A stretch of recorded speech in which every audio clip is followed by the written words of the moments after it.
Ikala, kumusta? May buntag Iligan, may buntag Mindanao, may buntag Pilipinas. Adlaw nga Lunes karon pizza size ni buwan sa Mayo ning tuiga 2024. Sangan sa ato station manager Pastor Ruben Sulapas, kini ang inyong ka-SR Kabisaya Nonaybi. Ang matod sa hanay sa balita sa alas 7. O karon sa uluhang tudling sa ato mga balita, agresibong anti-illegal drug operations gipahigayon. Agriculturist Office IDMO may presentar sa proyektong halal slaughterhouse.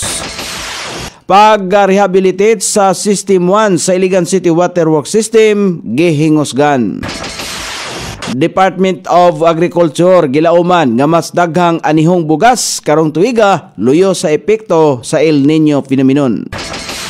Departamentos Panglawas na nawagan og hustisya sa pagkamatay sa usa ka nurse human kining gipusil sa gitabangan niining rider.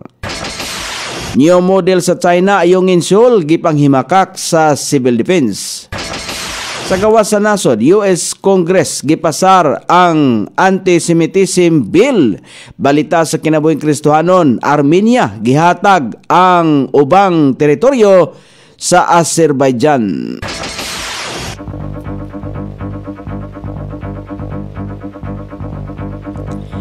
Kini ang uluhang tudling sa atong mga balita nga dalit kanato ning istasyon.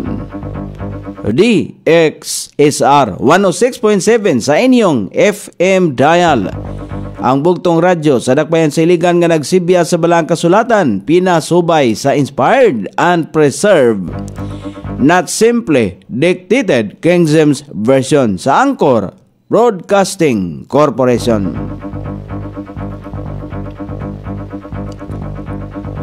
O karon sa kompleto nga detalye, una sa balita dinhi sa Iligan, nakumpiska sa City Drug Enforcement Unit ang 40,000 pesos nga balor sa droga sa bypass operasyon nga gilusad sa mga sakop sa kapulisan sa Puro 14 Barangay Saray sa nakalabayng gabi. Nasikop usab ang ilaang napalitan sa droga.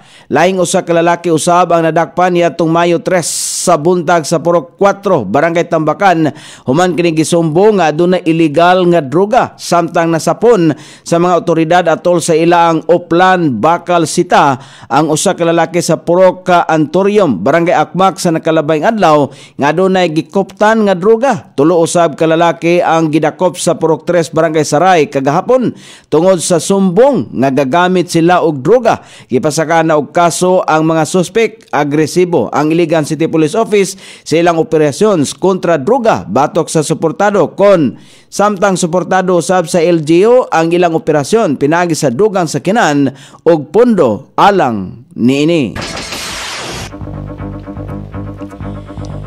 Gipakita sa City Agriculturist Office o Economic Enterprise Development and Management Office kon IDMO ngadto sa Department of Agriculture Region 10 ang ilang plano nga maghimo og halal slaughterhouse sa Iligan.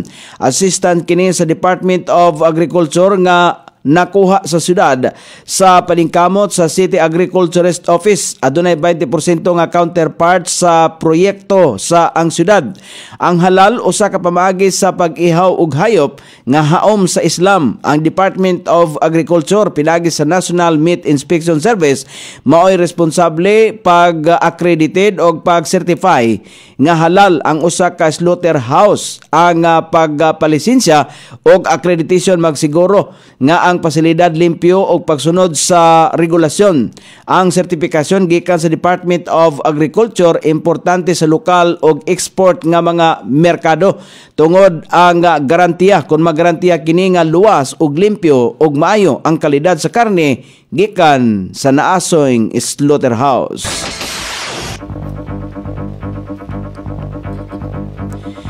Gitagsa-tagsa sa Iligan City Water Works System, Iligan kon ICWS o Technical Working Group ang mga problema sa tubig ning syudad og mga solusyon. Apil na nini ang detalye sa plano kung usaon nga mapatuman ang rehabilitasyon sa System 1 sa Iligan City Water Works System. Sumala pa ni Mayor Freddy Siao, unahon pag-rehabilitate ang mga pasilidad nga pinakasayon nga ayuhon. Awag sa Mayor sa Iligan City Water Works System og sa technical working group nga igoon o gamiton sa insakto ang gigahin niya nga 25 milyones pesos karong tuiga alang sa rehabilitasyon aron makatubig ang katawhan nindak bayan sa Iligan. O karon sa balita sa kauluhan nga mabasa sa nagkalain-laing gula sa pamantalan karong adlaw nga nahipo sa luwak balitanan ng istasyon DXSR 106.7 sa inyong FM dial. Ang bugtong radyo sa Dakbayan sa Iligan nga nagsibya sa balang kasulatan pinasubay sa inspired and preserved, not simply dictated King James Version sa Anchor Broadcasting Corporation. Ana sa 77 ang kinatibuk-ang kaso sa heat-related illness, samtang 7 ang namatay nga nataho sugod sa Enero 1 hangtod sa Abril 29 ning tuiga sa Department of Health kagahapon.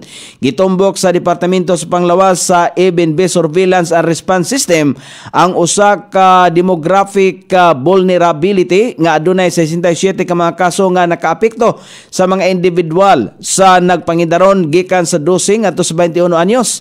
Bisan pa manini nga dili paigo ang datos nga ang mga namatay ang adunay kasamtangang level nga non-conclusive alang sa heat stroke sumala pa sa Departamento sa Panglawas. Komplikado ang mga nausing kaso kon asa mamahimong adunay kalabutan ang mga pagkamatay sa grabing kainit sa panahon, lakip ang heat stroke o uban pang mga hinungdan gawa sa kainit sama sa pagtaas sa high blood pressure nga mosangpot sa pag-atake sa kasing-kasing.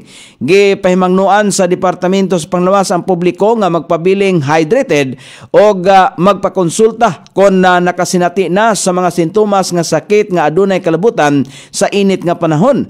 Sa nakalabay nga advisory, nataho ang 34 ka heat-related illnesses gikan sa Enero 1 hangtod sa Abril 18 ning tuiga gikan sa Central Visayas, Ilocos Region ug Soxargen. Unom nini ang natahong namatay apan padayon pa ang verifikasyon sa tinuod nga hinungdan sa naasoy kamatayon.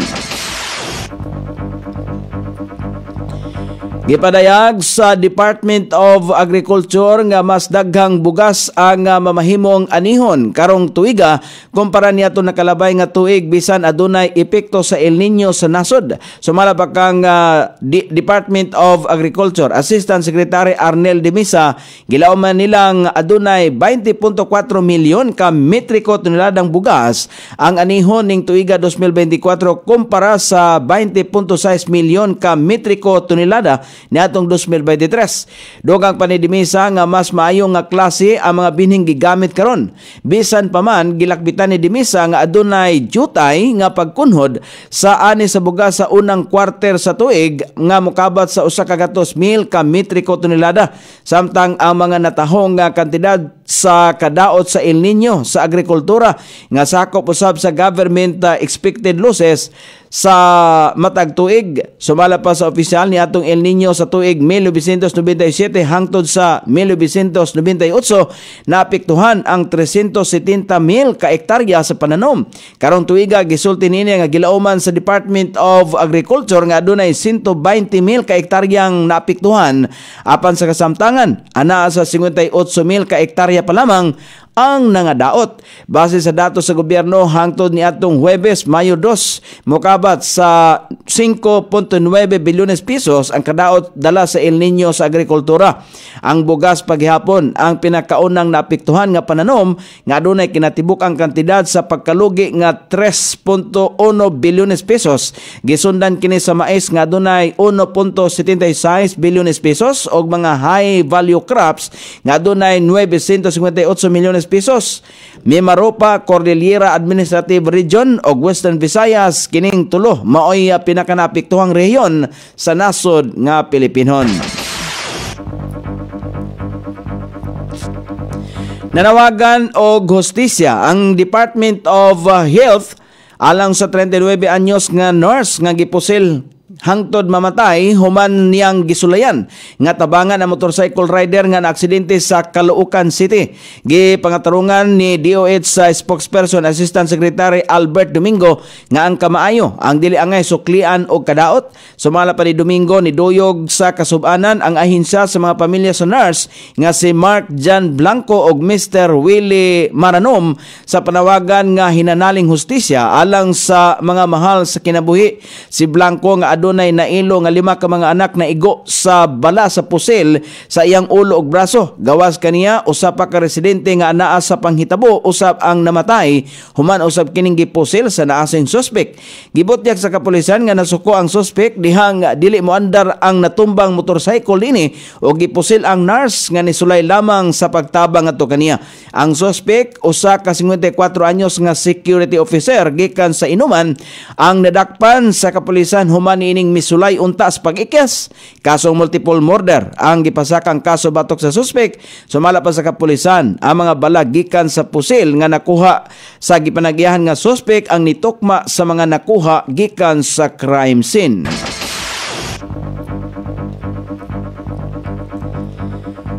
Hugot nga gipanghimakak ni Defense Secretary Gilbert Teodoro Jr. ang sumalapay pagkalambigit sa Department of National Defense sa kasabutan sa China may tungod sa new model sa Ayungin Seoul.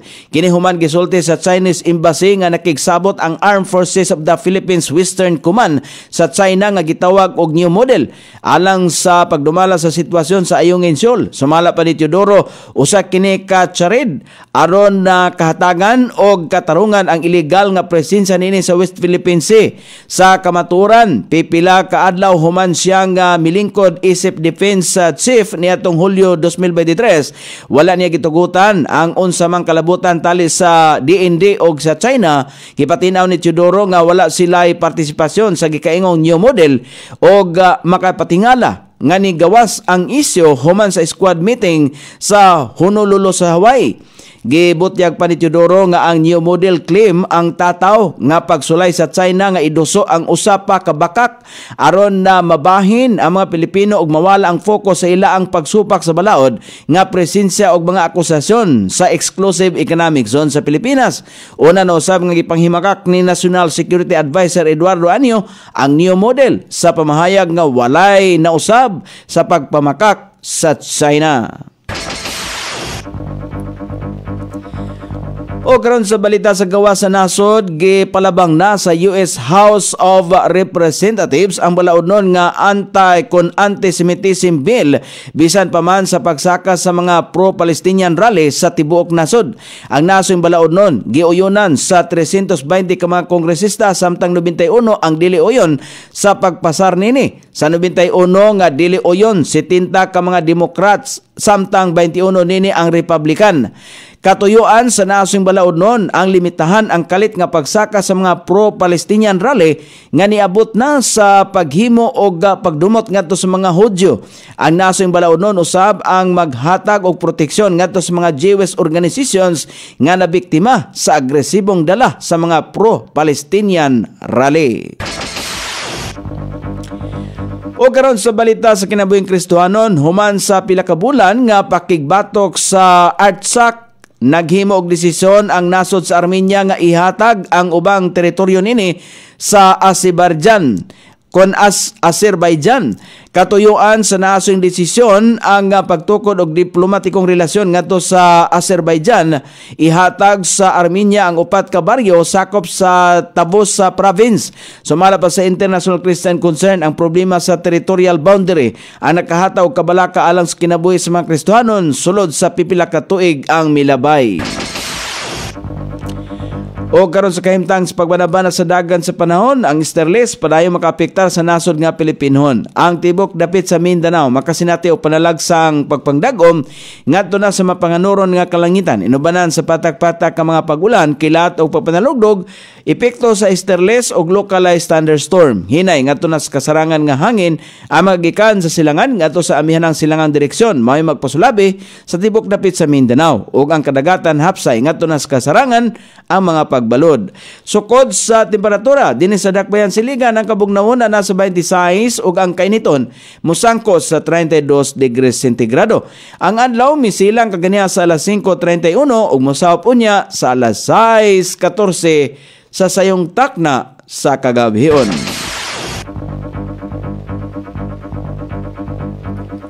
Inyong nabati ang kinatibuk ang hanay sa balita sa alas 7 nga dalit kanato ning istasyon.